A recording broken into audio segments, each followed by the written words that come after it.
And welcome back to the Rovers Report. I know it's been a long time, but I'm glad to be back, and I've got a really interesting video to come today, so be sure to stick around for all of it. It's with my mate Tom, who used to play at Bristol Rovers Academy. He gives a really good insight into what it's like to be an academy player and to play for Bristol Rovers. There's going to be way more content coming in the next few weeks, so be sure to stick around. If you haven't already, subscribe. If you enjoy the video, give it a like and let me know what your thoughts are on this. I want to say a big thanks for Tom for coming on to do this, because it takes a lot of courage to open up about this stuff. So yeah, enjoy the video. Hello guys, and welcome back to the Rovers Report, where I'm really excited to bring you today's video. We've got Tom with us, and he'll be taking us through his time at the Rovers Academy.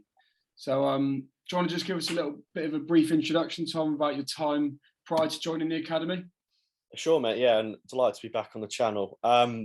So I played sort of Sunday league, local league, until I was about 12. So I started probably, I think it was under 8s, playing for Shire Colts, playing the likes of Rockleys. You were a Rockleys boy, weren't you? I was a Rockleys and a Cribs man. So. Yeah, so we didn't cross. I guess we might have crossed paths, obviously, when you had the block fixtures, right? Mm-hmm. So I played for Shire Colts and then Hallen in the Avon Youth League. But they built a very good team there, sort of challenged because there seemed to be a bit of a it was always a two-horse race for our Avon Youth League. It was Ashton Boys and Bitton, they were right up there, and then Hallen. We built a team that sort of tended to just finish third or joint second, which at that time was pretty good. And I played for them, and then about just us leaving primary school, got picked up by South Gloss, which is headed up by a man called Rich Martin, who was very helpful for me. Played for them as well as Hallen for a couple of seasons. So is that would that be a Saturday and a Sunday? That'd be a Saturday for South Gloss, Sunday for Hallen. And South Gloss is kind of like your bridge between it's your classic development centre, the bridge between the Sunday League and the academy. So you'd be playing against teams in the Midlands, and playing like Burton Albion, for example. But then you'd also have fixtures against academy. So I remember played Cardiff City one summer. The next summer played Rovers. I remember putting an absolute clanger of a performance up at Golden Hill, and then funnily enough, I was at Rovers a few months later. I doubt it was that performance that persuaded them. I'm going to say it's probably one of the worst games I've ever played, but I remember walking off in tears. So I played for South Gloss for a little while, and there were sort of times when I was told that Rovers and Cheltenham were looking at me, and then it sort of reached a point when I wanted to move on to perhaps another development centre and see if things worked out there. And I was asked to join BIC, Bristol Inner City, which was headed up by a man called Derek. I can't remember his surname. I think it's Derek. They had a very good connection with Bristol City at the time as well as Rovers. And a man called Bobby Ball, who was the Ashton Boys manager for our age group. Quite a character, I have to say. He was the manager. So BIC were playing. They didn't play in the Junior Premier League, which is what South Gloss played in. They played in the Midlands Prem, so we had to go up to play teams like Kidderminster and the like, a bit further north. But just as I left South Gloss, Rich Martin put me forward for a trial at Rovers. So this was when I was 12, turning 13. So if you just touching on that, mate, with when you started, obviously, did you have ambitions to go and join Rovers? And then just a question on top of that as well, when you know you've got this trial coming up, what are the feelings like? Because obviously you're a Rovers fan, your dad's a massive Rovers fan. So is it one of hope, or are you feeling extremely nervous at this point? A bit of both. I was on trial with City when I was 11. I was recommended through school, a man called Tommy Hutchinson, who played for Coventry City back in the Halcyon days for them. He was heading up the Bristol City Community Trust, and he put me forward for a trial. So I had a bit of experience of being on trial at a professional club, and then yeah, I was slightly nervous with Rovers. Obviously, I had an idea of what it might be like, and I wanted to, I wanted to be at Rovers. I had been a season ticket holder and still am, from the age of 6. So I presume you knew a few of the boys in there, didn't you? I knew a couple. I knew of a couple. Dan Dempsey. I played a little bit with at Hallen. Mm-hmm. It was a lad who was there from under 11s to under 16s at Rovers. And I knew of a couple of people who'd been on trial as well. But largely unknown, and also in terms of the setup. And it was, quite an interesting experience. So I joined Bick just as I went on trial with Rovers, so I didn't really play much with Bick. Mm-hmm. I was on trial. I started on trial at Rovers probably late October 2012. Mm-hmm. Joining the under 13 team on trial, and played a couple of fixtures I think before Christmas. So it was going to be a 6-week trial, but it went into Christmas. So, And so then- a 6-week trial, is that, are you training every session with them for those 6 weeks? Yeah, exactly. So it's training 3 times a week, Okay. and match on a weekend. And luckily, I knew Tom Harrison, who's now a pro at Gloucester City. He was ex-City as well, isn't he? Exactly. Yeah, Yeah. he left about a year after I joined, and then went to City when he was 16, I think, or 17. Mm-hmm. He's at Gloucester as a pro now, but he really took me under his wing because actually from playing cricket against each other. I think that was either club or through school. I think it's through school actually. So I knew him, and yeah, it was just you've obviously got to be nervous, but you've got to be. I think it's very easy for trialists to come in and just do the fancy flicks. I think they need to be the best player in the team when they're not looking for that. They're looking for somebody who has a good first touch, is able to pass the ball, has good tactical nous, and is able to fit into a system. And I guess we'll talk about this later in terms of does the academy system match the first team. I wouldn't say. I mean, you know me. You wouldn't say that I was a spectacular player. More kind of like good pass, good first touch. I think you're right, mate, when you say about, and it definitely reflects in the way you play. Is you do all the basics right, you're smart and you're disciplined with it. And I think you're probably. I mean, obviously the players that do have this magical flair, they will catch the eye. But was it definitely the case that do you think that is what drew the Rovers scouts towards you as a player? So. I think so. And we've got to emphasise it's definitely past tense. I'm not sure about it nowadays, but in terms of the footballing ability. But yeah, it was. I think that's what they were looking for. And I was a centre half back then. Obviously, I'm 5'10" to 5'11", which is 5'11". Nowadays, round up. Yeah, round it up. So I wouldn't say I'd make a good centre half nowadays. I play midfield, but yeah, they're looking. Obviously, that's when academies started to look for centre halves that could play out from the back and perhaps focus less on physicality, to the detriment perhaps of the standard of the academy centre half, because some games are incredibly high scoring. So I think they were looking for.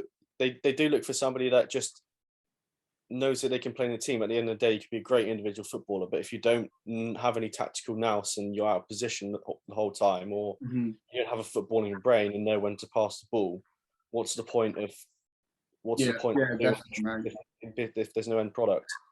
Sorry, carry on. No, go ahead, mate. Well, I was just going to say on that, the way that you're speaking about it makes it sound like to me there definitely were, and like I don't want any names on this specifically, but it sounds like there were definitely people within that group who were selfish and were clearly there for themselves. And I just am curious as to what the dynamic of the group was. Was it a welcoming group? I'd say for trialists there were. I'd say during my time there were trialists who came in and tried a bit of everything, and it just didn't work. I'd say the main group themselves. It became so I joined under 13s, played the rest of that season, beginning of under 14s, they moved me up to the 15s, Mm-hmm. and during that time, a lot of the so as I said, there were two teams that were successful in the Avon Youth League. A lot of the players from one of them all joined the Rovers at the same time. Yeah. It created almost like a bifurcation of the squad, and it wasn't a great atmosphere. From what I heard, I was playing in a different team, but it definitely split the group, and there was a bit of heavy-handing kind of like involvement from that, and it wasn't how an academy team should be run. I think they jumped at the gun to sign all these players, considering all these other players had been on trial at other clubs, and they're incredibly talented. I played against them in Avon Youth League for a number of years, and they definitely deserved a chance to play for Rovers. But I think they should have really thought about how that integration would work. You're putting the core of one team into another, you're signing 5 or 6 new players, and they released, I think, 2 or 3 in the summer 2013 to bring them in. So it was, said players also didn't go on trial, from what I remember, or at least the trial was a lot shorter than most. They went straight into the setup straight away. I think so, pretty much. I mean, some of them, as I said, some of them are incredibly talented, but I think one of them lasted until under 18s, or maybe was at Rovers as a second year pro. Was that it? Yeah, that was it. So that's Alfie Clark, Sweeps, who was a good bloke and really talented player. I think he was sort of beset by injuries after he joined, I think actually in under 18s and as a pro, which is really unfortunate. He was also a huge City fan, and so was his old man. But yeah, he definitely put that aside when he played for Rovers. You can see that. So I don't know what any of them are really doing nowadays, but yeah, back to the main point was there was no real focus on the integration of the lot into our team, and so it kind of created that bifurcation that I mentioned, and it wasn't really pleasant looking on at what was happening. And some people were happy with that. I know we've spoken before about this, man. I know there was just like certain things that you thought could have been done better, and especially towards the end of your time at Rovers. But just before we get into that, I just want to give you the chance to say, well, I mean, that's every boy's dream, isn't it, to play for their football club? So can you touch on that and just say, what did it feel like to be playing for your team officially? It was amazing. I have to make an admission. I didn't want to be a professional footballer, and by no means did I have the technical capability to become professional or the mental resilience, which I guess we'll talk about. I just enjoyed playing for my boyhood club, especially at the beginning. Really did sour towards the end, I have to say, for a number of reasons. But I think initially, so it was headed up by Tom Curtis, who was the head of the academy. He'd done a brilliant job at Antigua and Barbuda, actually, taking them from 115th to 83rd in the FIFA rankings. And he'd come to Rovers and around the same time as me, and it's absolutely fantastic. And he went to the FA, and he's now, I think, head under 17 coach for England. Runs a lot of the youth program, and obviously that's borne a lot of fruit recently. And there was a man called Matt Bennett, who was the assistant, or the head, sort of deputy head of academy, I guess.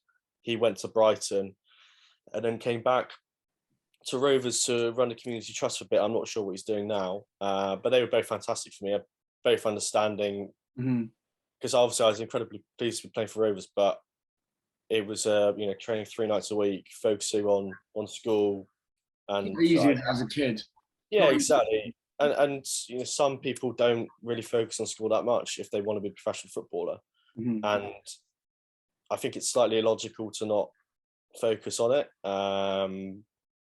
But each to their own. It's an individual choice of some people. But there were times when, it was sort of midway through my time there at Rovers, I said, I don't want to be a professional footballer. And so at that moment, you're thinking, well, what am I doing there? Yeah. sort of wanted to play at the highest level possible for the longest period of time. Mm-hmm. And they were very understanding and said, you know, if that means coming to training twice a week instead of 3 times because you want to be focusing on school, then that's Mm-hmm. fine. And that was Matt Bennett at the time. That's nice to hear, because I think that's quite refreshing. You know, I think at many academies they would sort of be saying to you, look, if you want to take this seriously, it's all or nothing. Yeah, Probably to the detriment of a lot of people's education. So that is definitely a good side of Rovers, and they did help you with that at the academy. completely. And I think Tom Curtis and Matt Bennett, I can't speak highly enough of them for how they're running things. And then Tom left summer 14. Mm-hmm. Matt Bennett as well. I think we left that summer, so there was a change. And then the under-15s season was pretty horrific. To be honest, I found that my coach was quite hard to deal with in terms of I didn't think he was able to adapt to different kind of personalities. Obviously, you know me, I'm quite well. I definitely used to be a very shy person and not very talkative. Yeah, I think A lot. I'm a lot more talkative now, but deep down, I'm very introverted. I think he struggled. He sort of sometimes think that I was being rude when I didn't say anything. Well, I remember one time, I think I perhaps didn't look him in the eye when I shook his hand. He made me shake my hand again. Mhm. I was like, just bizarre, just small things like that. I was told that, you know, I'd obviously be doing school until I think until about 5, wasn't it? Or Yeah. no, 4. Leave for training at 5, Mhm. and then do that 3 times a week. And I remember playing away at Swindon at the beginning of 15, so I was absolutely knackered, and probably had a little niggle. And I was just told that I wasn't showing any effort or passion because obviously I think he was looking for somebody on the pitch who was Yeah. stereotypically like shouting at everyone, this Mhm. and that. And it was a struggle having to deal with that, to be honest, because there was a clear lack of empathy Mhm. for a different personality compared to a lot of the lads who were outspoken, maybe not technically outspoken, but physically and vocally. Mhm. And you know, I found it quite interesting that that was very much a stereotypical football coach, right? I felt, you know, back a while ago, kind of from the old school, and it was quite bizarre. But conversely, I worked with another coach who at the time who was absolutely brilliant, and you know, the complete opposite, Mhm.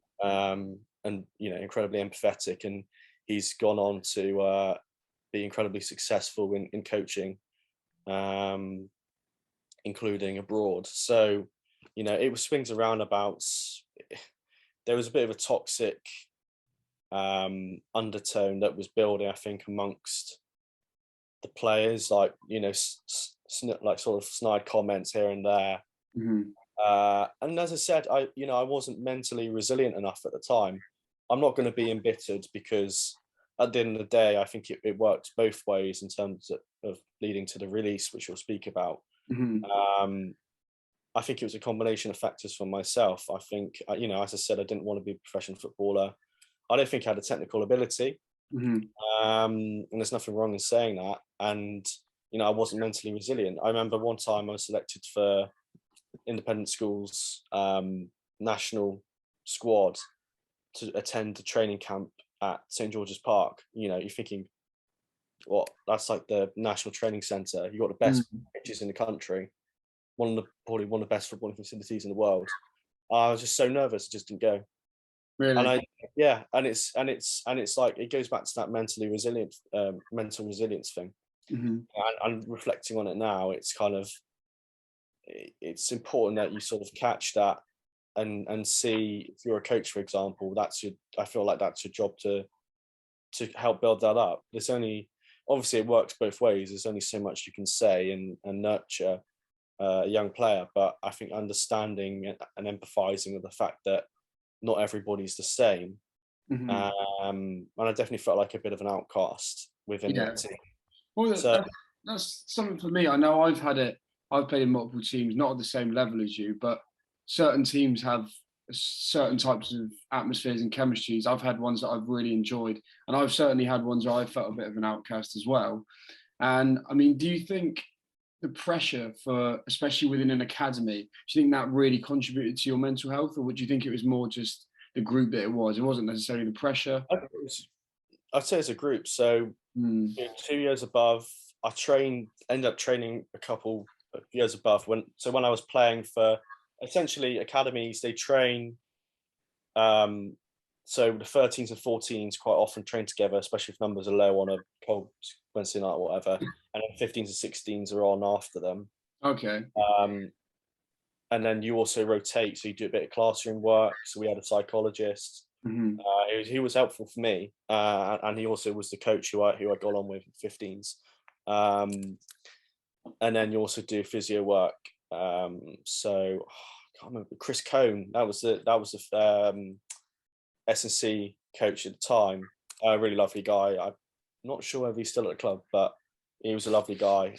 So you sort of a typical training session or training evening would be you arrive for 6, you're either on the pitches for an hour and a half, Hmm. as one of those two age groups, Yeah. and then you go indoors for S&C and classroom, or it's the other way around. It's a long old shift then. It is, yeah, doing that 3 times a week, and then you've got Argyle away on a Sunday morning, Mm. leaving at the crack of dawn, Exeter, Swindon, uh, Cheltenham, City as well. So on that, I mean, you're obviously giving up a lot of your time here, and you've also touched on how it's affecting your mental health. How is this affecting you outside of football? Did any of your friends take note of mood changes? Did your family say anything? Did you notice it yourself? No, I think I was sort of like it was very much separated because Hmm. at our school there wasn't really much of a football Hmm. culture. It was more rugby, so it was kind of like I quite liked it. It was sort of separate um, being it was kind of like living 2 different lives almost, which had its Yeah, I know what benefits and you mean. drawbacks, but it was didn't really make a difference there. I was with my closer mates who I obviously liked. Hmm. Um, I wouldn't say it stopped me doing anything. It wasn't like I was invited to many house parties on a Saturday night back in the younger days. Anyway, that's the only thing I would have missed out on. So it didn't really make a difference there. Definitely, there was a period at 15s when I went on the old Spanish exchange at school, came back and um, just had complete burnout. So I think from everything, I had chronic fatigue. I think for about a month, Hmm. like a permanent sinus infection. It was all kind of like bit, yeah, it wasn't great. Is this towards your end of the end Yeah, of the it was. That time? was like a couple of months before I left. How, I how did remember it. how did Sorry. they how did they sort of, what was the process of leaving the club like? Are you getting sort of feelers from them already that? Yeah, I think there's stuff that's it's implicit stuff that's happened. You're not playing as Hmm. much as you should be. You're starting on the bench. Um, I think it was I probably didn't notice at the time, but yeah, there were implicit factors, and yeah, it wasn't done in the most fashionable of manners, I have to say. Are Uh, you happy to touch on that, or? yeah, of Yeah, course, of yeah. course. Yeah, so at the end of every season, each player has, like actually twice in the season, each player has sort of like a check-in with their coaches, and they essentially go through what they've been scored on different factors and stuff like that, Hmm. which is quite good at the time. And up until 15s, it was really good, and then some indications that it wasn't going so well, and then the end of season check-in, I think I had to miss, so they just phoned my dad at work so it wasn't. They didn't ask to meet in person. What they did afterwards, and just said, letting Tom go. Just like that over the phone. Yeah, yeah. So it was left up to him to tell you. Yeah, it was. Yeah. So that wasn't ideal at all. To be honest, I think there are better ways of letting players go. And then we met. So you obviously have to sign a mutual termination agreement, and so I met the men with my parents and the new head and deputy head, and signed the mutual termination contract in the office. I just ask if you don't mind saying about this. Yeah. What's the emotions that you're feeling at this? First of all, when your dad breaks the news to you, and then that's sort of the week after that when you're going in. What are you feeling then? So my dad kept it from me for a week because I had exams, and obviously he didn't want to cause any upset. And also we had the playoff final against Grimsby. Didn't want to be embittered for that. So I remember it was it must be incredibly hard for them to keep it a secret for 10 days or so, but I think that was the right decision. Just feeling slightly broken, to be honest. I think there was a bit of a mutual understanding that it was the right thing to do, but it was probably the way it was done wasn't great, and I think it's feeling slightly bitter at the beginning, and you've seen in the last couple of weeks or last couple of months the young pros have been released, and there were a couple of tweets flying around saying what they were told they were released via Twitter, which is even worse. It's shocking, that, isn't it? If that is the case, yeah. It is. Some people like Kieran Phillips, for example. I think you went to school with him, didn't you? Yeah, primary school I went to with, yeah. I remember, he was at Rovers since he was 6. He's been released at 20, 14 years of service, and to be released over Twitter. It's quite frank. It's just, I don't know how that happens. Like not in a, no offense to you, but it's more understandable at that level, isn't it? Yeah. Oh, completely. You're doing, that's your profession now. Yeah, it's not acceptable at your level, but it's more understandable. Yeah. As a professional, like you said, like that should never be happening. And I think that might be one of the few negatives around the current Barton regime is he's distanced himself from it completely, hasn't it? It seems like that's the case, and even then, it's someone's job to tell them. It might have to come from the gaffer himself. I think it's poor if it doesn't, but from a professional perspective, someone has to say something. You wake up one day and you find out you're not employed by your employer anymore. It's ironic, isn't it? Joey Barton spoke about negligence, and to me, that's an example right there, isn't it? Yeah, it's. I mean, we obviously don't know the full story. It's quite easy to look at something on face value and get a take from that, but it's not ideal. But yeah, it's just, I think at the time it was definitely the right thing, and as I said, I really don't think I would have made it. So I think for them it was like, look, you got your GCSEs next year, just concentrate on school and play for a local team. So I went and played at Yates for in the youth team for 2 seasons, and it's sort of steadily kind of went downhill, lost confidence, ended up sort of in my first season there playing up in the 18s, winning all the trophies we could, and then just sort of after that kind of lost a lot of confidence, ended up just not really enjoying playing for them.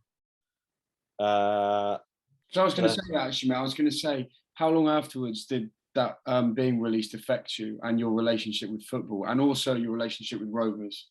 It's like I never not loved playing football, but when you play in a competitive environment like that and it kind of spits you out, I think a lot of people are quite sort of demotivated to play at a high level again. it's almost like, oh, I've done that. That's how I felt. I said, oh, I've done that. Played at a high level for 2.5 years. Mhm. Just want to relax and just play football almost on the sidelines to school. I don't think anyone can blame you for that, mate. I mean, that's a very hard process to have to go through, especially at like 15 years old. Exactly, but I think the one, and I keep mentioning mental resilience, that completely builds you up. And but I think obviously you've seen, for some people it's the opposite, and so I mean each case is very individual. I think just being in that environment from 12 to 15 in a very intense situation, it does build you up. Mm.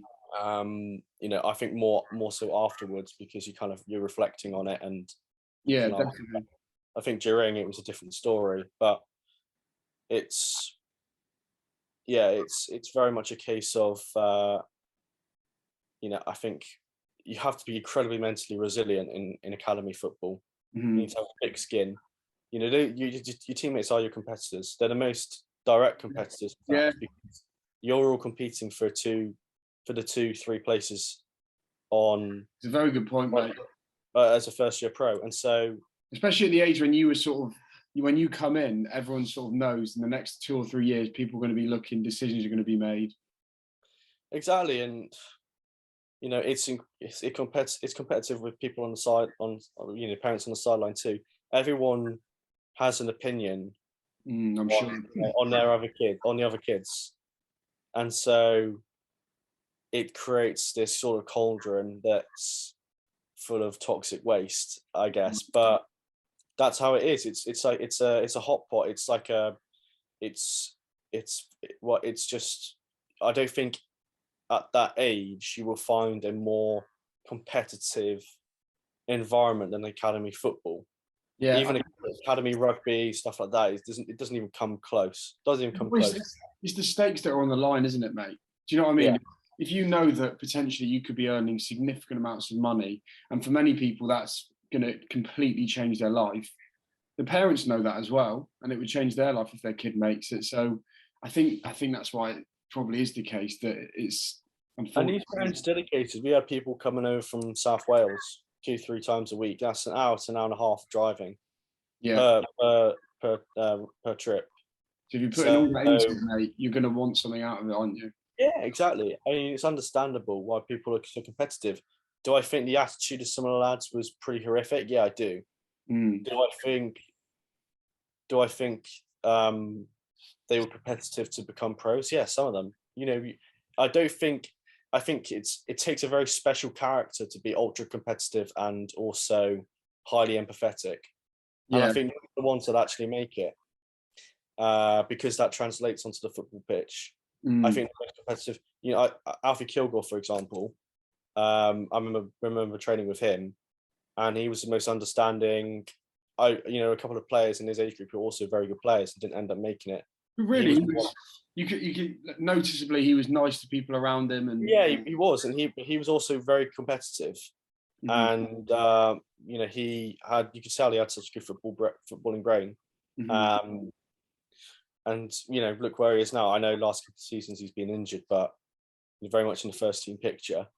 Just Uh, if there's just for a bit of fun for everyone watching and for me as well, actually, is there any names that who have? I mean, I'm sure there's quite a few that got just before making it to the first team, but is there any players like noticeable names that the viewers and me would know? so obviously Alfie Kilgore. I ended up. I think I played one game with him and then trained with him a few times. I remember Luca Hall. I think two Yeah. 2 years below me. Um, Lucas Tomlinson, who's just been released. Yeah. Incredible. The guy, like, even though it's not worked out at Rovers, like the guy's technical ability Really. is he was very much unmatched. Like he played he won. He was a year below me, and Mhm. he ended up playing in our age group pretty much permanently. So And he stood out there. completely incredible effort. That's Um, interesting. so I'm looking forward to seeing how he gets on elsewhere. Excuse me. Okay. Obviously played with Tom Mayhew a bit as well. Mm-hmm. For my age group, nobody made it apart from Alfie. Is anyone who played with you that got moved to a bigger club? Ollie Mayhew, 2 years above. He went off to Blackburn and came back to Rovers. Mm-hmm. Isaac, what's his surname? He was blonde, called Isaac. He went to Fulham. Mm-hmm. Then was on loan a couple of places. I think was on trial for FGR a few years ago. I'm not sure what he's doing. Tom Harrison, who I mentioned earlier, is a pro at Gloucester. Okay, yeah. Liam Armstrong. Oh, I've forgotten Liam. So it's Alfie and Liam Armstrong. But there is quite a decent amount, and that must be nice to look back on and say, you know, even if it's just a little bit of an ego boost for yourself, I was playing alongside these players. Is that? It is, and I can just say from, you know, knowing Tom and Liam from playing with them, obviously not outside the pitch, but you know, they probably had the best attitudes and the best footballing brains. I know Liam's a keeper, but sort of speaking of Tom Harrison, you know, he actually was playing sort of adult football, playing for Yate Town when he was in the first team when he was 16 or so. He went down that route before joining City, and that obviously helped, I think, physically. And now he's a professional footballer. So I think. So what you're saying, mate, is that if you have the ability, you need the attitude to match. Yeah, exactly, and you see that in, you know, in not just Rovers, anywhere else, like the players. Oh, definitely. I see you've made it pro at Argyle, Exeter. Exeter's a great academy because they just have a particular style of play, and it's almost like kind of ingrained into them from a young age. You got, you know, your Ethan Ampadu's, wasn't it Jack Sparks? Is still there. Great player, unbelievable player. He completely tore me apart. I so did Ampadu in 14s. Actually, it was 15s as well. You played against them? Yeah. I played against them. You could tell Ethan Ampadu was something special. And you know, his career stagnated, but he's still playing Serie A on loan. Not bad, is it? Not bad, is it? And there's Tom Wookey struggling to play Football Addicts in London. That seems like a good place to end it, mate. I'll be honest, we've only got like 30 seconds or so left. Yeah. But I just want to say that I really appreciate you coming on, and I'm sure like so many Rovers fans are going to be really interested to hear this because it's a refreshing view on the academy life, which is not often looked into. You know, not many people are happy to come on and share their opinions, especially when for you it wasn't plain sailing at all. But I think a lot of people, some probably in the academy now, will look at this and really resonate with what you're saying.